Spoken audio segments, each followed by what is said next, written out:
लड़की को छेड़ रहा हो, लड़की को परेशान कर रहा हो, तो लड़के को बहुत मारते हैं और फिर लड़की से बोलते हैं कि जब तक तेरा भाई जिंदा है तुझे कोई हाथ नहीं लगा सकता, जब तक तेरा भाई जिंदा है तुझे कोई हाथ नहीं लगा सकता। इनको भी ये लाइन बोलने की आदत होगी, जब तक तेरा भाई जिंदा है तुझे कोई हाथ नहीं लगा सकता। घर वालों ने शादी करवा दी,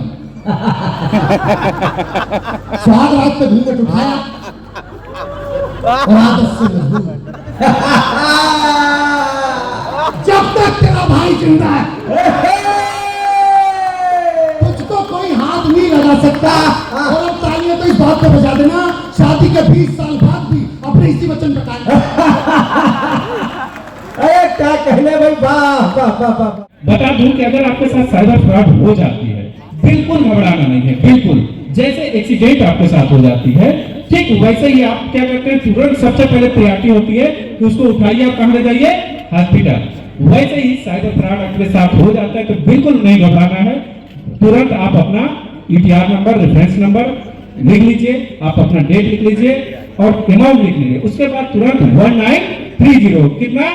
राम राम दोस्तों, क्या आप सभी के बनास के बनास जिले में हार्दिक स्वागत है। तो जैसा कि आज है मूर्ख दिवस, ठीक है, यहाँ पे लगा है बनास में महामूर्ख मेला और ये 57 साल से लगा आ रहा है। एक से एक यहाँ पे मूर्ख प्रजाति आती है, मतलब एक से एक लोग रहते हैं, मूर्ख बनते भी हैं, मूर्ख बनवाते भी हैं। यहाँ लोग मूर्ख मतलब बनने आते हैं और मूर्खों को देखते भी यहाँ पे हैं। तो ये परंपरा यहाँ पे 57 साल से चल रही है। तो मेरे पीछे आप देख सकते हैं महामूर्ख मेला 2025, ये 57वां साल है। और यहाँ भी चलेंगे राजेंद्र प्रसाद घाट पे, एक से एक लोग आएंगे जो खाली मूर्ख बन के बैठे रहते हैं। समझदारी इसी में क्या, मूर्ख बन के बैठ जाइए, जरा समझदार बनेंगे तो सबसे बड़ा महामूर्ख आप ही रहेंगे। तो सच महामूर्ख बनने से अच्छा मूर्खे बने रहिए। चलिए चलते मूर्खों के मेला में, और जो लोग देख रहे हो सबसे बड़े महामूर्ख हैं। तो आप लोग अगर महामूर्ख नहीं है तो कमेंट करिए, अगर मूर्ख हैं तो डबल कमेंट करिए। चलिए मिलते हैं वीडियो के एंड। चलिए आपको लेके चलते हैं महामूर्ख मेला 2025, 57वां वर्ष। ये देखिए यहाँ पे इतने इतने लोग हैं जो, ये देखिए संचालक दमदार बनारसी, सचिव सांड बनारसी, एक से एक यहाँ पे आपको कलाकार देखने को मिलेंगे और एक से एक यहाँ पे प्रोग्राम, मतलब एक से एक बात कहते हैं ना, उसको देखने के लिए यहाँ पे भीड़ लगी रहती है। महामूर्ख मेला पधारे सभी महामूर्खों का हार्दिक अभिनंदन है। देखिए महामूर्ख मेला में पधारे सभी महामूर्खों का, जो बड़े प्रेम से गरियाते भी हैं। तो हम सब महामूर्ख, आप जो देख रहे हैं आप भी बहुत बड़े महामूर्ख हैं। ठीक, मैं चाहता हूँ कि महामूर्ख मेला आयोजन समिति के द्वारा इस पवित्र मंच पर हम अपनी परंपरा और संस्कृति का निर्वहन करते हैं, संवर्धन करते हैं और संरक्षण करते हैं। तो उसी प्रक्रिया में हम इस बार कालमेलिया नृत्य लेकर आए हैं आपके लिए।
अच्छे से आ जाइए, सामने खड़े हो जाइए। बसंत लाल यादव, राजू भैया से निवेदन आ जाए, इधर आगे आ जाए। आपका बड़ा सहयोग रहा है आदरणीय वेद मूर्ति शास्त्री जी।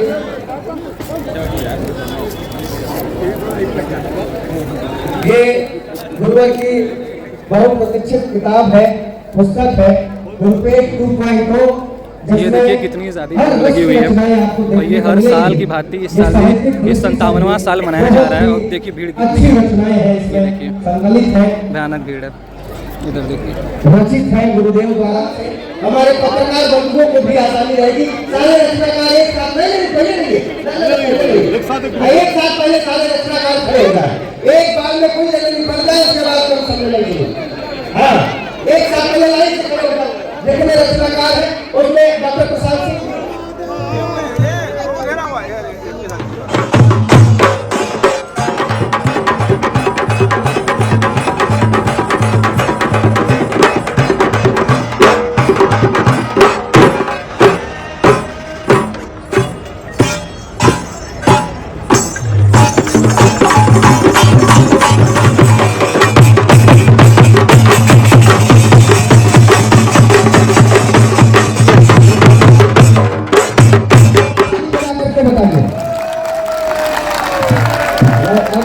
आधा लोग ताली बजा रहे हैं, आधा लोग महादेव बोल रहे हैं।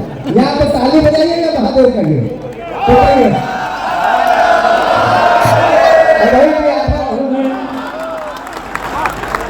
और इस मुख्य मेला में उपस्थित तमाम मूर्खों को एक ही साथ हमने सामूहिक प्रणाम कर लिया है कि चमचेता लालो सूत खोर घुस खोर मुँह जोर लत खोर का कलाम करता हूँ मैं। और दुष्ट बेईमान नीच मूर्खों के साथ साथ जूता चपचोरों को सलाम करता हूँ मैं। उल्लुओं और गधों या बैलों को बार बार लगातार याद हर शाम करता हूँ मैं। और जितने घोटालेबाज चालबाज धोखेबाज सबको नमन सरेआम करता हूँ। क्या कहने भाई, वाह। और गुंडे मुछ मुंडे, देखिए यहाँ भी मुछ मुंडों की तादाद आपको मंच पर ही ज्यादा दिख रही होगी। आजकल इनकी बढ़ती संख्या को देखकर हमने कुछ लोगों को छूट दे दिया, छात्र या छक्का ये बिना मूछ के ही अच्छे लगते हैं, बाकी कोई मूछ नहीं रखता। तो मैं कहता हूँ कि गुंडे मूछ मुंडे अधनारी दुराचारी और अधिकारियों की वंदना तमाम करता हूँ मैं। और प्रेमी बादशाह मेरी कविता गवाह रहे, हास व्यंग लिखने का काम करता हूँ मैं। क्या कहने भाई, बाबा। और पेटू दास खाने वाले जाने वाले यार बार बार पछताएंगे। और दाद के भिखारी आशीर्वाद के पुजारी हम खुद ना हंसेंगे पर आपको हंसाएंगे। क्या कहने भाई, बाबा। और हंसने की शर्त पे पढ़ता हूँ कि कविता हमारी सुनकर जो हंसेंगे नहीं, गूंगे बहरे पशु या पसार कहलाएंगे। और साढ़वों का भैंसे का जन्म होगा उनका जो आधी कविता के बीच उठ कर जाएंगे। कि साढ़वों का भैंसे का जन्म होगा उनका जो आधी कविता के पीछे उठ कर जाएंगे। और बातचीत शोरगुल करेंगे वो बकरी या भेड़ का ही रूप अगले जन्म पाएंगे। और पत्नी से मारली तक खाएंगे वो 5 लात हूट जो करेंगे मुझे मंच से भगाएंगे। अरे वाह वाह वाह वाह वाह। देखिए कि सुना है इश्क में गड्ढे भी सूखी घास खाते हैं। सुना है इश्क में गड्ढे भी सूखी घास खाते हैं। वो पागल लोग हैं जो प्यार में सल्फास खाते हैं। अरे वाह। सुना है इश्क में गड्ढे भी सूखी घास खाते हैं। वो पागल लोग हैं जो प्यार में सल्फास खाते हैं। और मोहल्ले में हमारे एक आशिक है 72 के, रजाई ओढ़कर बादाम च्यवनप्राश खाते हैं। प्यार करना पाप होता है, सरासर झूठ है कि प्यार करना पाप होता है। मोहब्बत में कोई बदनाम अपने आप होता है। और यहाँ बच्चे तो होते अस्पतालों में आसानी से, अदालत में बड़ी मुश्किल से पैदा बाप होता है। अदालत शराबी को हमारे गांव में काट कर कुतिया अचानक मर गई। एक शराबी को हमारे गांव में काट कर कुतिया अचानक मर गई। और देख कर कुत्ता बहुत रोया, वहां भैंस भी उस बेवड़े से डर गई। देख कर कुत्ता बहुत रोया, वहां भैंस भी उस बेवड़े से डर गई। और गोलियां खाई थी होम्योपैथ की, सूख करके मुंह वो बिफर गई, बस दवा की गंध से बीवी मेरी 5 जूती मार के नहीं हट गई। बस दवा की गंध से बीवी मेरी 5 जूती मार कर नहीं हट गई। और यहाँ रखे, यहाँ से निकाल के यहाँ रखे, इतना परेशान हो गए हम। कुछ नहीं कहा बात है भैया साहब, तुम्हें दिक्कत है तो बतावा, आयोजन में हम है तो कुछ मदद करी। तो जौन बात कलम जरा सा देखा वो भी यही था, देखिए कि बोला हम की बोली तो बाबा इलन काशी देखे प्रगति का परसेंट कि जौन योजना चलावा थी सब अधिकारी मूर्त नहीं बनावा, तुम जनता तो पहुंचा था कि नहीं का प्रगति भैल कि बाबा इलन काशी देखे प्रगति का परसेंट। रास्ते में जब साड़ उछड़ गल कर्मी भर सस्पेंड कि बाबा इलन काशी देखे प्रगति का परसेंट। रास्ते में जब साड़ उछड़ गल कर्मी भर सस्पेंड तो हम पूछली कि वो घटना का आज ले कैसन भय गो।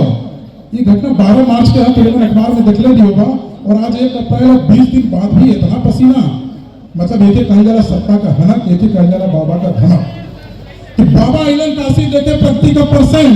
रास्ते में जब साड़ उछड़ गल कर्मी भर सस्पेंड, हम कहली कि वो घटना का आज ले कैसन भय हो। पहले मंच पे साड़ हो बैठा, अब सस्पेंशन तय हो। बाबा इलन काशी देखे प्रगति का परसेंट। रास्ते में जब साड़ उछड़ गल कर्मी भर सस्पेंड, हम कहली कि वो घटना का आज ले कैसन भय हो। पहले मंच पे साड़ हो बैठा, अब सस्पेंशन तय हो। तो हम समझौली मास्टर जी जे जहां मिल जाला तुम समझाइबे करीला, तो हम समझैली ध्यान दे राजा केहो संगे बैठत। तो हम समझौली ध्यान दे राजा केहो संगे बैठत, केहू पान के पगुरावो तो केहू दैया ऐठत, केहू मार के हुर पेटा पर खूब उड़ावे गदा, एको मनई कहा मंच पे सबका हुनन प्रधा। तो हम समझौली ध्यान दे राजा केहो संगे बैठत, केहू पान के पगुरावो तो केहू दैया ऐठत, केहू मार के हुर पेटा पर खूब उड़ावे गदा, एको मनई कहा मंच पे सबका हुनन प्रधा। जाके राजा भान चढ़ावा रोटी छाना चाहे, गोरू चंद्र संगे हिम्मत, तब सस्पेंशन का है। युग है, मतलब हम लोग जहाँ भी है इंटरनेट के बिना कोई काम नहीं हो रहा है। तो उसकी वजह से क्या होता है कि मतलब हमारी जो पब्लिक इन्फॉर्मेशन है, प्राइवेट इन्फॉर्मेशन सब पब्लिक हो जा रही है। मतलब प्रोफाइल हम बना रहे हैं, और इसके अलावा जो है जो जगह जगह हम लोग वाईफाई यूज़ करते हैं, इंटरनेट यूज़ करते हैं, तो जितना ज़्यादा हम उसको ओपन करते हैं उतना ज़्यादा बाहर के जो अटैकर हैं उनसे वल्नरेबिलिटी बढ़ती है। अब जैसे आजकल जो चीज़ें बढ़ रही हैं, डिजिटल अरेस्ट हो गया, तो डिजिटल अरेस्ट में क्या है, ऐसा कुछ फिनोमेना है नहीं, डिजिटल अरेस्ट नाम की कोई चीज़ नहीं है। लेकिन होता क्या है उस टाइम पे जो साइबर क्रिमिनल है वो इतना बड़ा मेंटल ट्रॉमा क्रिएट कर देता है कि आदमी के अंदर जो मेंटल वो है ना, मतलब वो मेंटली बड़ा दिक्कत में आ जाता है, फिर उसके बाद उसकी बताई बातों को मानने लगता है। तो इसका एक तरीका ये है कि जब भी ऐसा कुछ लगे कि आपको कि ऐसी कोई घटना घटित हो रही है, सबसे पहले तो अपने आप को उस मेंटल ट्रॉमा से निकालने की कोशिश करिए, मतलब उसकी कंटिन्यूटी को ब्रेक करिए। जैसे उसमें होता है क्या है ना कि वो बोलते हैं कि आप आधे घंटे में पैसे ट्रांसफर करिए या फिर 1 घंटे में करिए, तो उसको टाइम को बढ़ाते रहिए, अपने लोगों से वार्तालाप करिए, उसमें पुलिस को सूचित करिए। तो अगर आप उस कंटिन्यूटी को ब्रेक करेंगे तो आपकी उसमें क्या होगी ना, मेंटल एबिलिटी बढ़ेगी और आप उसको बाहर बताएंगे, पुलिस के पास जाएंगे, 1930 पर कॉल करेंगे। लेकिन अगर आप उसी चक्कर में फंसे रहेंगे तो होगा क्या कि आपको पता ही लगेगा उस टाइम में, लेकिन वो आपको रियलाइज होगा कि ऐसा तो मेरे साथ साइबर फ्रॉड हो गया इतने का, तो वो एक बड़ी समस्या की तरह आ जाता है और कभी कभी काफ़ी लोगों की जमा पूंजी पूरी खर्च हो जाती है। तो इसके लिए आपको सतर्क रहना है। और आजकल क्या है ना कि मतलब कोई भी किसी भी लिंक पे क्लिक कर देता है और कहीं से भी कोई अननोन सोर्स से कोई डेटा आता है, कोई भी इमेज आ रही है, उस पर क्लिक ना करें। उसमें ये होता है कि अगर कोई लिंक आ रहा है तो आप लिंक को क्लिक करते हैं तो वो एक बग रहती है, वो बग के थ्रू आपका पूरा डेटा निकाल लेते हैं। फिर उसके बाद आपके सिस्टम में या फिर आपके लैपटॉप में, आपके मोबाइल में एक अलग से बग इंस्टॉल हो जाती है, जो जब भी आप उस चीज़ का, जब भी आप अपना UPI यूज़ करेंगे तो आपका पासवर्ड ले लेता है, उसके थ्रू आपका पैसा निकाल लेता है। सब लोग, लेकिन करे क्या बा? अरे स्मार्टफोन यूज करत हुआ तो स्मार्टो बना, कैसे स्मार्ट बनबा? ओकर सिक्योरिटी फीचर स्ट्रांग रख के, कैसे सिक्योरिटी फीचर स्ट्रांग रख के, यानी फेसबुक चलाओ तो व्हाट्सएप चलाओ तो सब चलाओ, कोई मनाही ना बा। कहे मतलब ये बाकी अगर रोड पे चलत है तो एक्सीडेंट बात है, ऐसा ना बाकी गाड़ी चलाओ छोड़ दे, गाड़ी चलेगे करा, लेकिन कैसे चलाए? नियम फॉलो करके। वैसे ही साइबर फ्रॉड बा, अगर आपके चले के बाद सोशल मीडिया खुद चलावा, फेसबुक चलावा, व्हाट्सएप चलावा, इंस्टाग्राम चलावा, चैट जीपीटी चलावा, ब्लॉग चलावा, सब चलावा, लेकिन उसमें सिक्योरिटी आपको मजबूत रखनी है। कैसे? सबसे पहले आप पिन पासवर्ड जो रखा हुआ 00011 ये सब नाम जी के चेक फॉर्म में रखा 1 3 5 7 8 ऐसे। दूसरा चीज, कोई भी आप प्लेटफॉर्म यूज कर रहे हैं सोशल मीडिया के, तो सबसे इंपॉर्टेंट जो आप लोग आते हैं हमारे थाने पे, कहते हैं भैया हमारा फेसबुक व्हाट्सएप हैक हो गए। काहे ना हो, जब आप 2 स्टेप वेरिफिकेशन फॉलो न करवा तो हैक होबे करे। तो आप सभी लोग अपने मोबाइल में चाहे वो कोई भी सोशल मीडिया प्लेटफॉर्म यूज कर रहे हैं, फेसबुक, इंस्टाग्राम या कुछ भी, तो 2 स्टेप वेरिफिकेशन सभी लोग आज आप कर लीजिए, अपने साथियों को कराइए। ये सबसे इंपॉर्टेंट है।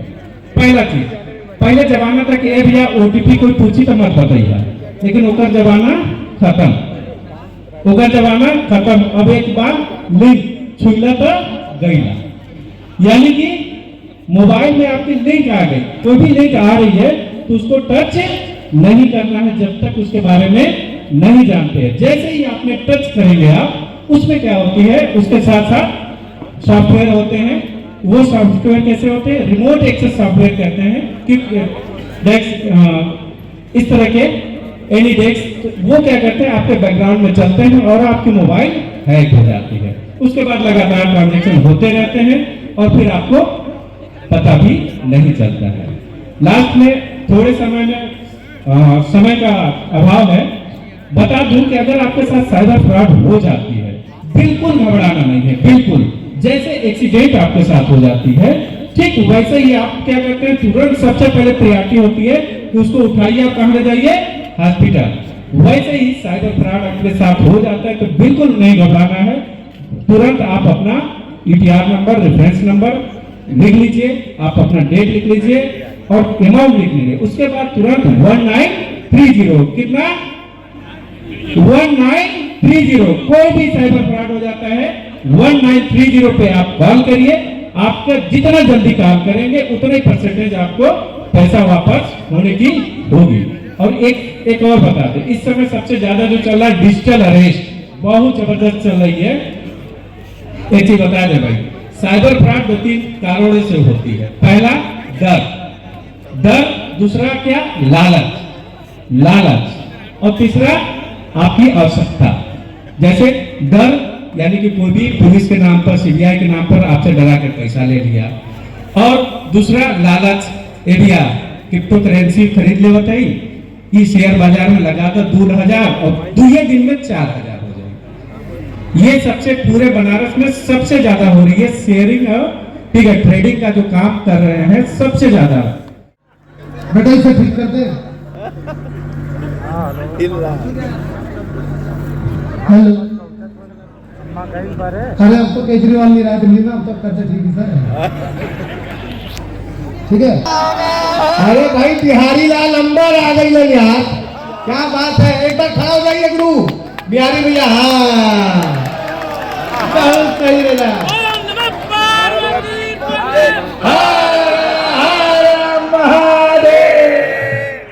स्वागत है। अब करूं? आपके लिए चंद कतरे लहू के लाया हूं, आपके लिए चंद कतरे लहू के लाया हूं। मुरझा गया हूं पर फूल खुशबू के लाया हूं, और आप लोगों को तालियां बजानी ही होगी। मैं घर से पत्नी के पांव छू के आया। गर्म हवा का पहला झोंका बदल रहा है हर नजारा। चुपती जलती गर्मी, चुपती जलती गर्मी का मौसम आया। चुपती जलती घमौरिया लाया, आया मौसम ठंडे ठंडे।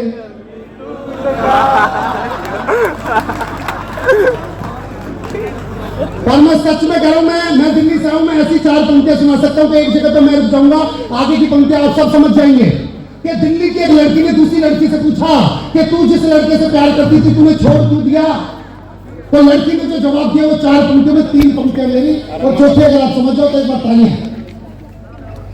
लड़की ने बोला तू जिस लड़के से प्यार करती थी तूने छोड़ के दिया। लड़की ने जवाब दिया कर्जे में उसका एक एक बाल निकला, कहाँ का धनी था वो तो कंगाल निकला, और मैं ही थी जो मोदी की तरह गरजती रही, वो तो खांसने वाला।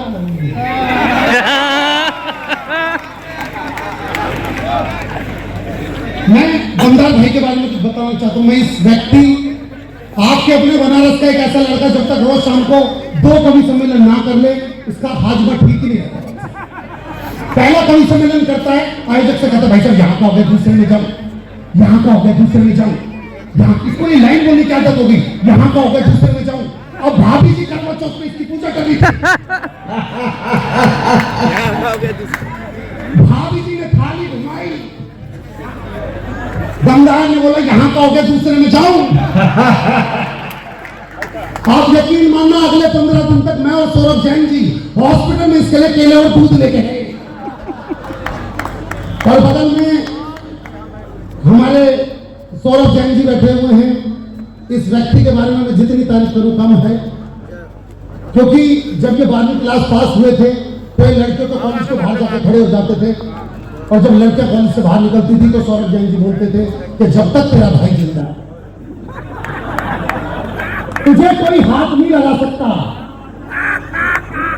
तेरी इनके इलाके में अगर कोई लड़का किसी लड़की को लड़की को छेड़ रहा हो, लड़की को परेशान कर रहा हो, तो लड़के को बहुत मारते हैं और फिर लड़की से बोलते हैं कि जब तक तेरा भाई जिंदा है तुझे कोई हाथ नहीं लगा सकता, जब तक तेरा भाई जिंदा है तुझे कोई हाथ नहीं लगा सकता।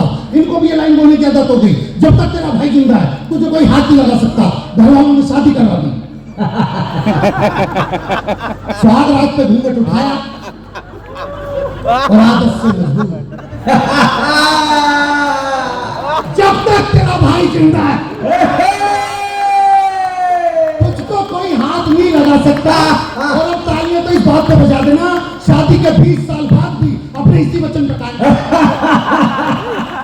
अरे क्या कहने भाई, वाह वाह वाह वाह वाह। भाई साहब मैं दिल्ली से आया हूँ। दिल्ली में होता क्या है, हाँ ठीक है, दिल्ली में होता क्या है भाई साहब, हम दिल्ली में रहने वाले हैं, यूपी बिहार के लोग आते हैं, एशिया की सबसे बड़ी मंडी हमारे दिल्ली में है, तो बेचारे वो काम करने आते हैं, उनके एक ही शर्त होती है, उनसे कमरा लेते वक्त कह रहा भाऊ जी सोमवार से शनिवार आपसे कुछ नहीं कहेंगे, पर संडे वाला दिन हम भोजपुरी गाने सुनेंगे।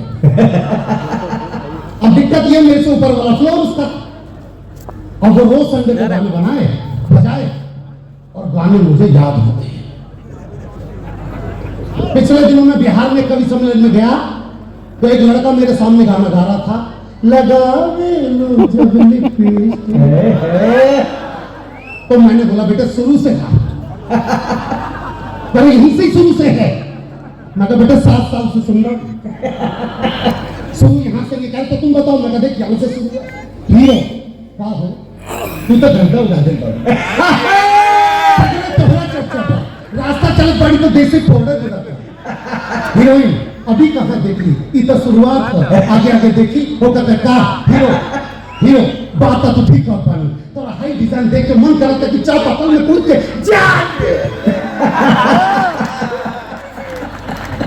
जब वो लड़का मुझे पहले धोती हो रही थी तो मैं छत के ऊपर रोता रहता था। वो मुझसे बोला भैया मैं आपको एक ऐसा गाना बता देता हूँ, आप उसकी शादी से एक दिन पहले जो फंक्शन होगा उसमें डीजे के ऊपर ये गाना गा देना, यकीनन वादा करता हूँ लड़की आपसे ही शादी करेगी। मैंने कहा, उसने मुझे 24 घंटे में वो गाना रटवाया। हाँ। मैंने डीजे वाले से माइक लिया, मैंने गाना गाया, याद करा चाहिए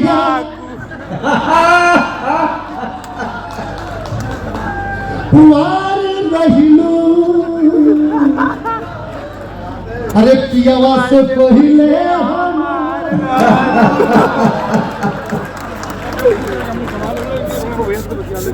और सबसे बड़ी दिक्कत मैं खुद चाहता था मैं बिहार की या यूपी की लड़की से शादी करूं, क्योंकि दिल्ली की लड़की अगर पति दुबई जा रहा है तो मेरे लिए वो लेके आना, सोने का हार लेके आना, ये लेके आना, इतने महंगे महंगे कपड़े मंगा के। बिहार की लड़की यूपी की लड़की की अलग ही डिमांड है। वो गाना नहीं सुना, गर्मी से बेहाल बनाना चाहता है वो हिंदुस्तान में, रात भर डीजे बजाएं। लेकिन एक बात आप सबसे कह दूं कि सावन में जिस पेड़ पे घोंसला हो जाता है, पतझड़ में वही पेड़ खोखला हो जाता है। और हाथ पे हाथ रख के बैठने वालों, आपकी तालियों से किसी का हौसला। बहुत अच्छे, वाह वाह वाह वाह वाह। और मैं पहले बता दूं, मैं बनारस दूसरी बार आ रहा हूँ। सारे पुलिस वाले सुने। हाँ मतलब हाँ, आप सुने। मैं बना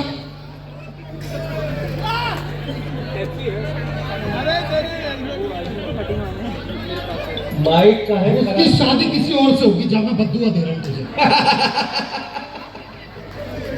सुना, मैं बनारस में दूसरी बार आ रहा हूँ। पहली बार मैं यहाँ के थाने में आया था। अच्छा। और उन पुलिस वालों ने मेरी कविता सुनी जो किसी के बाप की नहीं सुनते।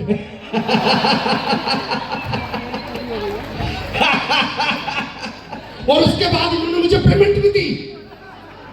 उस दिन मुझे पता चला कि यहाँ की पुलिस देती भी है। तो पुलिस ने मुझे खाकी कलर के लिफाफे में पेमेंट दी। अच्छा। अब मैंने देखने के लिए कि पुलिस वालों ने कितने पैसे दिए उस खाकी से। बाबूजी 25,000 में बुलाया था, 5 लाख रुपए में छोड़ा। आप उसकी क्या बात कर रहे हो? अब ये मणिकर्णिका घाट के लिए किसी आदमी की पत्नी मर गई थी अभी, वो उसकी अर्थी लेके जा रहा था। हमारे को जिस होटल में ठहरा रखा था, केएस होटल, बंटी भाई का होटल है, उस होटल के बाहर खड़ा था मैं। तो मेरे बगल में एक सुंदर सी लड़की खड़ी थी। उस आदमी ने रोना शुरू किया, जिसकी पत्नी मर गई थी, उसने रोना शुरू करा। अरे 7 जन्मों के बंधनों को तोड़ के,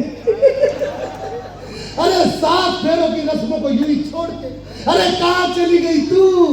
तो मेरे बगल में जो सुंदर सी लड़की थी, उसने बोला, यार ये अपनी पत्नी से कितना प्यार करता था, अगर इसका नंबर मेरे पास होता तो मैं इससे शादी कर लेती। अब ये बात उस रोते हुए आदमी के कानों में चली गई। अब उसने अपना नंबर फिट करने की टेक्निक लगाई। और अगर आपको लगे टेक्निक फिट लग गई है तो फिर तालियां बजा देना। पहले टेक्निक सुन लो। लड़की ने बोला, अगर इसका नंबर मेरे पास होता तो मैं इससे शादी कर लेती। आदमी ने बोला, अरे 7 जन्मों के बंधनों को तोड़ के, अरे 7 फेरों की रस्मों को यूं ही छोड़ के, अरे कहाँ चली गई तू? अब बता कौन मेरे मोबाइल नंबर 9811740094 पे फोन करके पूछेगा कि मैंने खाना खाया या नहीं खाया।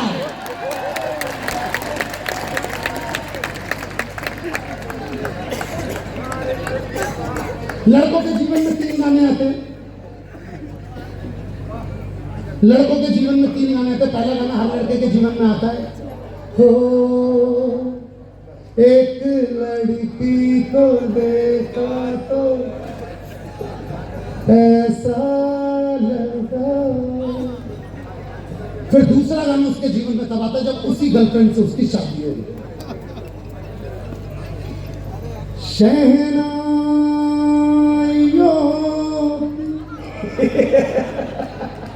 सदा कह रही है,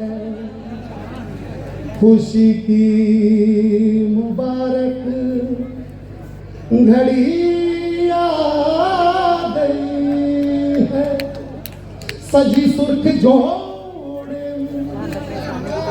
चांद सी दुल्हन फलक से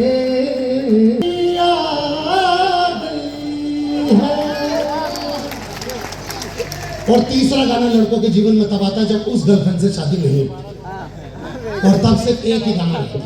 अच्छा। नफरत का मेरी अब तू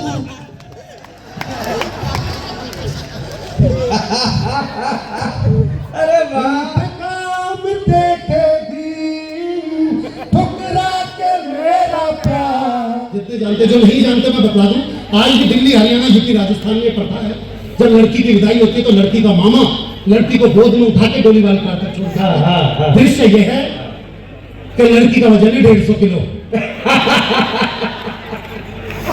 और दूसरी बात यह कि लड़की का कोई सगा मामा ही नहीं है। लेकिन आपके बनारस के 2 लोग वहीं पे ही हैं। एक दमदार बनारस सिंह, प्रशांत सिंह कहाँ है? खड़े हो जाओ प्रशांत भाई। प्रशांत भाई यहाँ खड़े थे उस विदाई में और दमदार भाई यहाँ पे खड़े थे। इसे कविता में बोलते हैं प्रहसन विधि। प्रहसन विधि मतलब नाट्य रूपांतर देखिए। तो लड़की के बाप से जैसे पंडित जी ने बोला, भाई जजमान, भाई लड़की को लेके जाओ, है अब कोई सगा मामा तो था नहीं, लेकिन यहाँ पे दमदार खड़ा था और यहाँ पे प्रशांत खड़ा था। प्रशांत भाई तुम खड़े रहो, जब तक मैं ना बोल दूं खड़े रहो। 2 मिनट की बात है बस, मैं बोल। तो यहाँ दमदार था, लड़की के बाप ने पहले दमदार से बोला, बेटे दमदार, बेटे उठा दे बस, जरा थोड़ी सी दूर की बात है। तो दमदार तो वो है जिसने उस लड़की को 35 किलो से 150 किलो होते हुए देखा है। दमदार तो वो है जिसने उस लड़की को पार्क में रस्सी कूदते हुए देखा और जमीन को 2 फुट नीचे धंसते हुए देखा। तो जैसे ही दमदार से बोला, बेटे दमदार उठिए, तो दमदार बोल गए, मेरे को पत्रिका ऑपरेशन। डॉक्टर ने बोला जरा सा झुकूंगा तो पता। अच्छा कोई बात नहीं बेटे प्रशांत, इस व्यक्ति को देख लीजिए। बेटे प्रशांत, बेटे कर दिया। तो प्रशांत जी बेचारे 150 किलो के चक्कर में ये भूल गए मैं आदमी या औरत है। जैसे बोला बेटे प्रशांत उठे, तो प्रशांत गो मेरा तो 7वां महीना चल रहा है।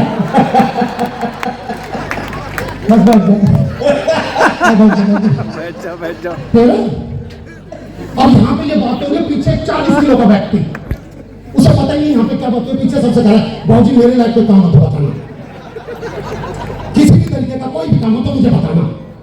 तो पीछे अपने सुधीर भोला भी थे, उन्होंने बोला बेटा यहाँ पे काम नहीं है, आगे चला जा, काम नहीं करना। अब वो बोलता हूँ बाबूजी मेरे लायक कोई काम हो तो बताना। कहते कहते लड़की के बाप के पास आया।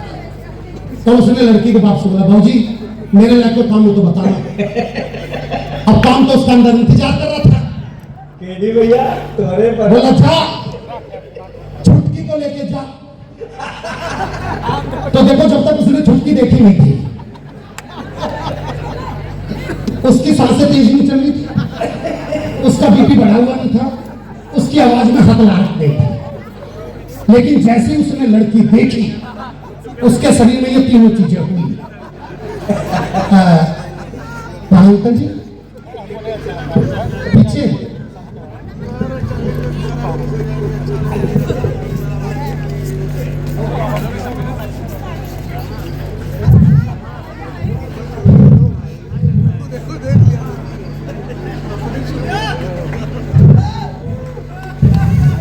क्या करना अंकल जी, उठाइए। अंकल जी इसको उठाने में तो मैं खुद अपने चरित्र पर ही मूंग दल रहे हो तुम, अच्छे हो तो क्यों फितरत बदल रहे हो तुम। अगर एक लड़की तुम्हें देख के रास्ता बदल रही है तो ये जान लो गलत रास्ते पर चल रहे हो तुम, ये जान लो गलत रास्ते। क्या गुरु मजा आया? एक बार जोरदार ताली बजे विनोद पाल के लिए। बहुत बढ़िया भाई, शानदार काव्य पाठ। मैं चाहता हूं उपाध्यक्ष आदरणीय विवेक सिंह जी से कि आप विनोद राव पाठक जी का माला पहनाकर और पगड़ी पहनाकर सम्मानित करें। इधर भी दिलीप भैया इधर आदरणीय मनोज यादव जी का।